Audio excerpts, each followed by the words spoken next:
It's not just taxes that are worrying the citizens in the land of Lincoln, but rather the fact that thousands of these citizens have not yet received their state tax refunds.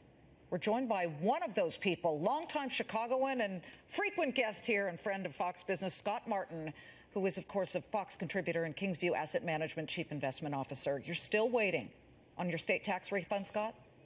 Still waiting, Liz. I did the right thing. I paid my quarterly taxes. I filed on time. In fact, even, hello, state of Illinois, a couple of weeks early, and I still have not gotten the refund. So to say that I'm Illinois would be understating it, because I've done my part. I have, been a great contributor to the tax system, let's say, in the last 18 years, and I've always gotten my refund within, say, Liz, 30, maybe 60 days at the longest, and haven't heard a lick from them on what's due to me for 2016. Let me just clarify, because some people say of high net worth, and you're in there, I'm glad to say, certainly because you work as hard as you do, that it takes months to get their refund. Have you ever seen it take this long for you personally in all the decades that you've paid taxes? I just want to make that clear.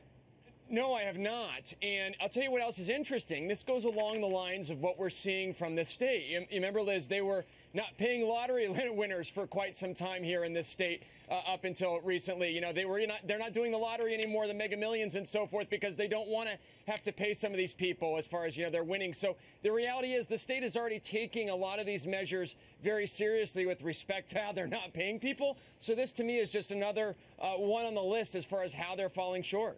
The House, the Illinois House of Representatives, did not give a clear view today. In fact, they're pushing it till tomorrow when they'll decide whether to override the governor's veto. So what do you think happens here? They override them.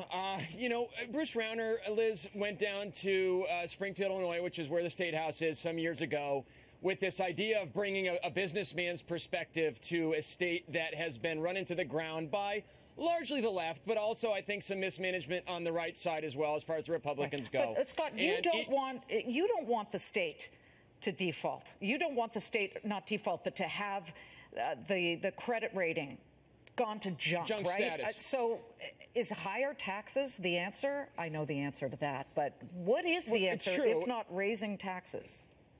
Well, the answer is, truthfully, is what I think Bruce Rauner was trying to do when he got down to Springfield, Illinois, which was have a little bit of this with a little bit of that, which means that, okay, fine, maybe we need a tax hike somewhere along the line, but you have to pair that with lower regulatory restrictions, with respect to companies. You have to give companies incentives to move here, and you frankly have to tackle a big thing in pension reform, which you've seen from this proposal does not do, especially workman's comp. So a lot of things that are out there are not being addressed that I think should accompany something like the tax thing we're seeing right now. Before we go, once you get your refund, what are you going to do? Packing up my bags and leaving and hoping you're going to come help me load my U-Haul. I say that as a joke, but what's going to happen is, well, would you really come do that with me? That's the question. If you could help me pack, I would do that. I'll tell you what, though. Liz, the scary thing is there, unfortunately, are folks here that are not mobile, that can't move because of their job and so forth. Yeah. But for the folks that can, I was at a 4th of July party yesterday. There are people that are already talking about, given the run rate of what we're seeing out of the state legislature and so forth, already looking at maybe making some plans to move away in the next few years if things get worse. I'm surprised that you already haven't moved, because it is just horrifying, especially with the political discourse. Thank you so much. Good to see you. If you've got room at your place, I could be there tomorrow. Yeah, I got a couch, sure. It's not pull-out, but you can crash there. That sounds good. Scott Martin, Kingsview Asset Management Chief Investment Officer. Let us know when you get the check, Scott. All right.